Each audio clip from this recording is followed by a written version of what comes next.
2025. godina mogla bi biti izuzetno važna i donijeti velike globalne promjene, priliku za mir, ali i opasnost od izbijanja novih sukoba. Promjene počinju uskoro odmah početkom godine inauguracijom Donalda Trumpa kao predsjednika Sjedinjenih Američkih Država 20. januara. Idemo slikom do novinara radija Slobodna Evropa iz različitih dijelova svijeta koji će nas ukratko provesti kroz sve što nas čeka narednih 12 mjeseci. Ali prvo idemo do Beograda. O tome šta čeka Srbiju govori Vojislav Stevanović. Nesigurnost će biti karakteristična i za 2025. godinu, pre svega politička. Tragedija u Novom Sadu, kada je u rušenju nadstrešnice stradalo 15 ljudi, a teško povređeno 2, pokrenula je talas protesta. U početku grupe građana, potom i veliki broj studenata gotovo svakodnevno protestuje, tražeći odgovornost za tragediju, i političku i krivičnu. Oglušivanje vlasti na zahteve za protesta dovelo je i do rasta napetosti među građanima, pa je i to situacija u kojoj Srbija ulazi u 2025. Na međunarodnom planu ove godine nema pomaka. Srbija stagnira na evropskom putu, odnosi sa Kosovom su i dalje nerazrešeni, sankcije prema Rusiji izostaju. Ipak, pad pozicija dugoročno nije održiva, pa treba očekivati pomake sljedeće godine. Ono što nije izvesno u kom smeru će se ti pomaci napraviti. Na to bi mogao da utiče i povratak Donalda Trumpa u Bijelu kuću. Ekonomske perspektive Srbije ne mogu da se gledaju odvojeno od globalnih. Mala i od stranih investicija zavisna ekonomija zavisi od globalne ekonomske situacije. Mogući problemi za Srbiju bi mogli da budu u vezi sa cenom energenata, ali i cenom novca, jer će Srbija za nove najavljene investicije, ali i za stare dugove, morati da nastavi da se zadužuje. Životni standard građana i da ne bude velikih trzavica neće dramatično da poraste, ali blage povišice primanja jesu nešto za što postoji opravdana nada da će da se dogodi. Pomenuli smo inauguraciju Trumpa, tako da idemo u Washington, odakle se javlja Todd Prince. Trump and his team have laid out big changes in foreign policy, including peace talks to end the war in Ukraine, maximum pressure on Iran to halt its nuclear enrichment program, and punishing tariffs on Chinese imports. But is the former real estate developer simply taking a tough bargaining position in the hopes of striking a better deal for the United States? Trump has said he will give Ukraine whatever it needs if Russia isn't willing to negotiate. Whether that will push Putin to stop hostilities at the current line of contact remains to be seen. Meanwhile, Trump's team is calling for tougher sanctions enforcement on Iran, especially on its oil exports, to squeeze the country's economy. Oil remains a lifeblood of Iran's budget and is critical to financing its military. Finally, Trump has repeatedly said he will impose high tariffs on Chinese imports to undermine Beijing's growing political, military, and economic power. China has said it will hit back with its own tariffs on restrictions on critical exports to the United States, setting up a potential showdown between the two biggest economic and military powers in the world. Američka podrška Ukrajini bila je od ključnog značaja za njenu sposobnost da se brani od ruske invazije. Međutim, Trump je oštro kritikovao milijarde dolara koje je Washington dao Ukrajini. Kako je mišljenje u Ukrajini o novoj američkoj administraciji i izgledima za naredne mjesece? Evo šta o tome kaže Natali Sedlecka iz Kijeva. Ukrainians are hoping the new American president will help bring an end to the war. But there are growing concerns here that this might be forced on Ukraine on terms that are not in its favor, including big territorial and political concessions to Russia. There is also fear that such a deal could allow Russia to escape accountability, that war crimes and crimes against humanity could go unpunished, undermining the sacrifice Ukrainians have made. Another worry is that a peace deal might lead to the lifting of Western sanctions on Russia, allowing the Kremlin to rebuild its economy and military strength for future aggression. On the home front, there is a broad agreement in Ukraine that elections should happen only after the war ends, so if that happens, Ukraine will face a major political reset.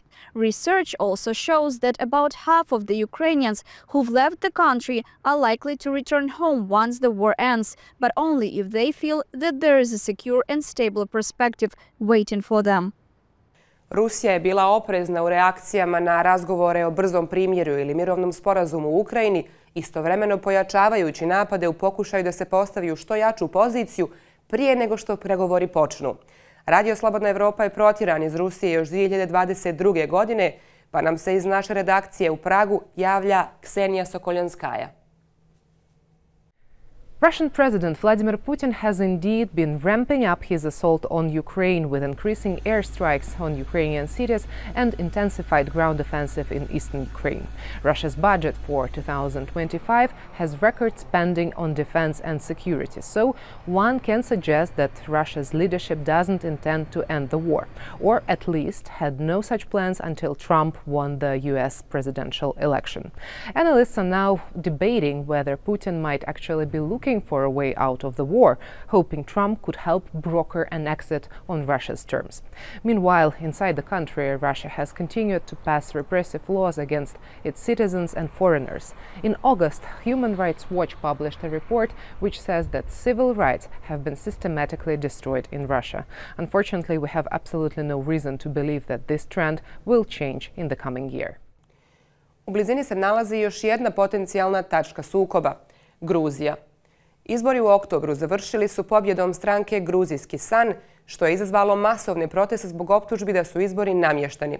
Nakon toga, vlada je najavila mogućnost odgađanja pregovora o članstvu u Europskoj uniji do 2028. godine, što je izazvalo dodatne proteste koje su sigurnosne snage nasilno ugušile. Anton Kokaja javlja se iz Tbilisija. The big question is whether these protests bring about a change in Georgia's course. When Parliament reopened after the recent elections, opposition parties boycotted proceedings but were unable to prevent the ruling party pursuing its agenda. It could be further boosted by a new loyal president coming in to replace the previous head of state, Salome Zurabishvili, who was a vocal critic of Georgian Dream and said the election was stolen.